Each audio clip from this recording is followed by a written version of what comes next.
What's up, everybody? I want to discuss the upcoming matchup at UFC 298, and that is Ian Machado Garry taking on Geoff Neal, a battle of number 10 versus number 8. Guys, I can't think of a fight in the first half of this year that has possibly more stakes on it outside of a title fight than this matchup right here. And I know people are going to point at the Charles Oliveira-Arman Tsarukyan fight, some of those number one contender fights. But what I mean is really for the future, pun intended, of Ian Machado Garry, because guys, Ian Garry is someone that the UFC is putting a lot of stock in. It makes sense, right? I mean, the guy's 6'3".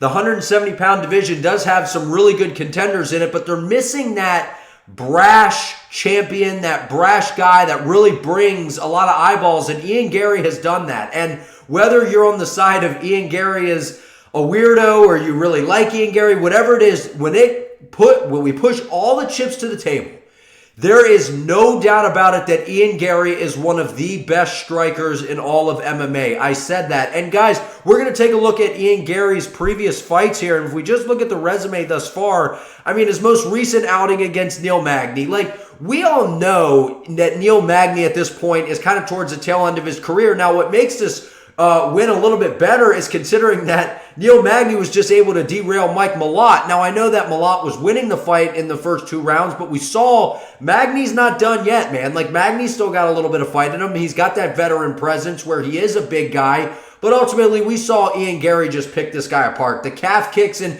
if you've noticed, I pointed this out a while ago, Ian Garry has definitely been watching Poatan Pineda. The way he throws those calf kicks, he does not rotate his shoulders at all. He's firing those kicks off with almost no telegraph. They are nasty. And now it's going to be a little bit different because Neal is a southpaw and Geoff Neal's got that sniper left hand that he likes to throw down the middle, which I believe is going to be a counter that Neal is going to use in this matchup. We'll talk a little bit about that as we move along in this video. But guys, Ian Garry is so technical. He's so fast. His lateral movement is outstanding. And he has a sniper right hand. He's drawn a lot of inspiration from his idol Conor McGregor in terms of the striking, where McGregor had that good pull counter with the left hand. We see Ian Garry have the exact same thing where he was able to put away Jordan Williams in his debut at UFC 268 in Madison Square Garden.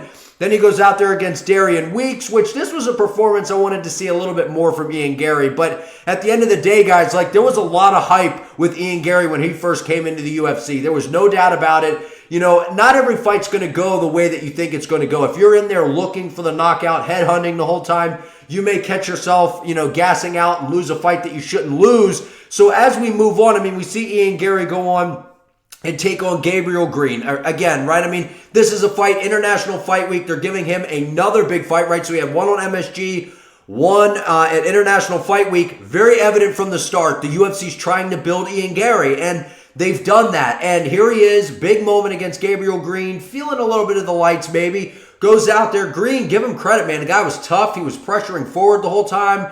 And now everyone's always going to say, well, Ian Garry was on the back foot. That's how the guy fights. He has no problem sitting on the back foot, scooting side to side, and sniping you on the way in. That's how Ian Garry fights. So really no harm, no foul there. Then he goes on and takes on Kanan, which this fight had a really scary moment, right? And if we can just go take a trip down memory lane here, Ian Garry was absolutely coasting through this fight. And then he kind of starts what we would call taking pictures, where he's kind of watching his work. He's like, you see that body shot, lands a good shot, and his hands are dropped and he's still standing in the pocket, gets caught with a really good shot by Kanan, and was able to ultimately clear off the cobwebs, get back to what he does best. But that was a really scary moment, especially if you're Ian Garry and a Garry fan. Now, moving on to D-Rod. Okay, now, we already talked about Neil Magny. This D-Rod performance was absolutely impressive because we all know that Daniel Rodriguez is not the greatest striker out there, right? He's a guy that's known for being a guy that has a lot of grit to him.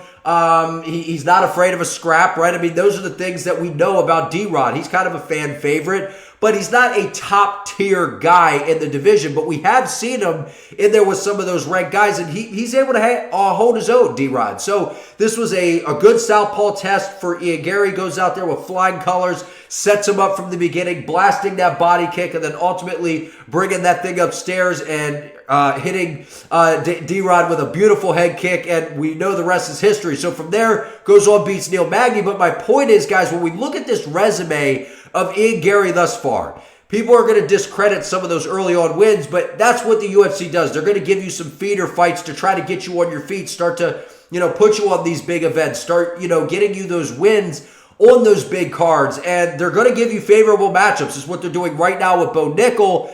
But there's no denying the skill of Ian Garry. Now, we've talked a lot about Ian Garry. Now, let's move on to Jeff Hands of Steel Neal. I mean, what we know with Geoff Neal, man, is this guy, he is a dog, right? I mean, we've seen Geoff Neal in there. He's 15-5. He's been in there with really kind of the who's who of the division at this point. He's always been, it seems, one win away from getting that title eliminator. And in his most recent outing, he took on Shavkat Rakhmonov. And Shavkat, how's that? I mean, you lose to Shavkat, and that was, honestly, that might have been the best fight we've seen Shavkat in, the hardest fight for him. He was getting tagged. He was having to fight through some adversity. That showed us a lot about Shavkat in that fight. But overall, Geoff Neal, man, this guy has tremendous boxing. His movement is really, really good. This matchup is a fight nerd's dream. If you are into the X's and O's, this striking affair, man, this is outstanding because we have two guys with great lateral movement.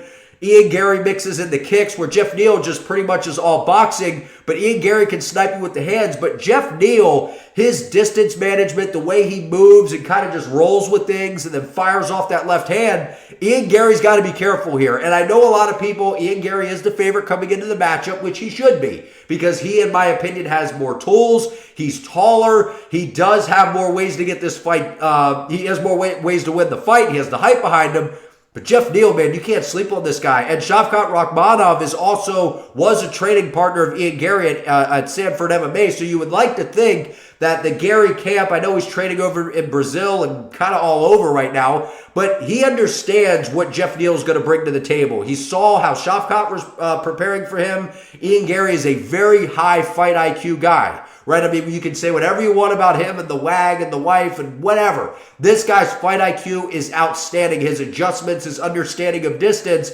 He is going to have to be on his P's and Q's against Geoff Neal, because Geoff Neal is just not going to rush in recklessly and try to cut you off and close the distance. He will try to cut you off, but he's going to do it very safely. He doesn't just come crashing forward like some of these guys we have seen against Ian Garry in the past. Geoff Neal moves a lot better than Neil Magny. He is a far better striker than Neil Magny. So we've seen Ian Garry can get clipped. If you bring him into kind of that firefight and you force him to fight in that phone booth, he's a tall guy, which a lot of taller guys, they kind of drop their hands and pull and fade away. And we've seen Garry likes to utilize that. And it's a great move. However, when you're facing someone like Geoff Neal, who has good power in his hands, good boxing, it's going to be key for Geoff Neal to really extend those combinations to get to Ian Garry. And when Garry leans back, try to take advantage of that. Because guess what? If the head's sliding back, guess what's available? The body. Drill that left hand to the body, get those hands coming down, and eventually it'll open up some of those looping shots for Geoff Neal.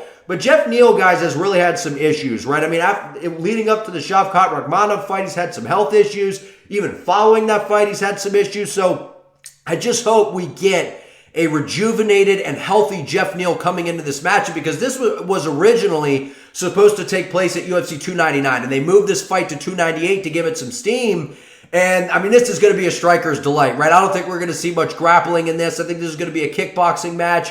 I'm very curious to see the adjustments that Geoff Neal makes to Ian Garry, because Garry, I think, is going to try to kind of throw that little switch step and throw that lead leg to try and touch that calf of Geoff Neal to try to work some of the movement of Geoff Neal. But how does Neal cut him off? Because Ian Garry's a tall guy for the division. He's very good with his distance management, and he's not just going to stand and trade with you. Ian Garry's going to do a lot of moving.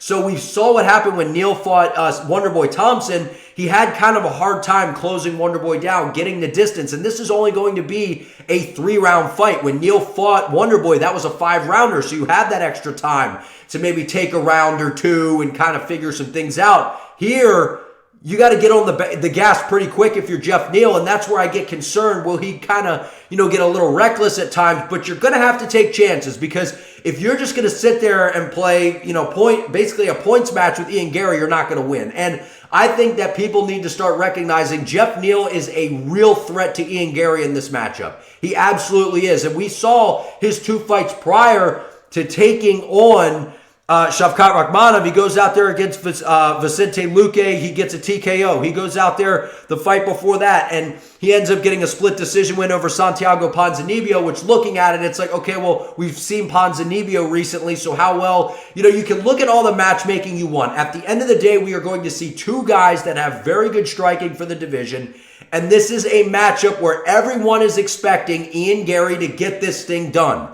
And if somehow Geoff Neal can pull off this upset, this would be the biggest moment of Geoff Neal's career, because, there's not a lot of guys waiting in line for a title shot, right? We've already seen Usman fight Leon Edwards a couple times. We already saw the Covington BS. Bilal Muhammad's probably next in line. So really, it's Shavkat Rakhmonov. And then outside of that, Geoff Neal, I mean, who's to say he can't go out there, beat Ian Garry, get another win, and be right in the mix? But guys, Ian Garry, I'm picking Ian Garry to win this matchup, and I believe he goes out there, and if he takes care of business, which I think he will, he's probably 1 win away from a title shot, because Ian Garry, this puts him inside the top 10. I know he's ranked number 10 right now, but a win over the number 8 guy puts you, at least at 8. Maybe you get that 7 or 6, depending on how some of the rankings, how they do that. Guy loses, whatever. We can find Ian Garry inside the top 5 with another win after this Neal fight. But there's no looking past Geoff Neal. I think this is a tremendous matchup that has the opportunity to get some sort of highlight reel finish, because I do believe that Geoff Neal is going to have to chase Ian Garry a little bit strategically, but he's going to have to chase him, because if that's what guys have made the mistake of, is sitting on the outside trying to play this points game where Ian Garry just starts to touch you, and then you get a little frustrated. Then you now Ian Garry knows your movement's compromised a little bit. He started beating up the legs. He starts hitting you with that jab. He starts kind of sliding back, timing up for that right hand, and then guys come rushing in because, they get overly aggressive, and then you get caught. So it's going to be very important for Geoff Neal to stay calm, apply smart pressure, cut the cage off, do a good job of that, which I think Geoff Neal, he always does a pretty good job of that, but it's going to be important to kind of bring out that dog in Ian Garry if you're Geoff Neal, because we saw what Neal did against Shavkat Rakhmonov. So if you think that he can't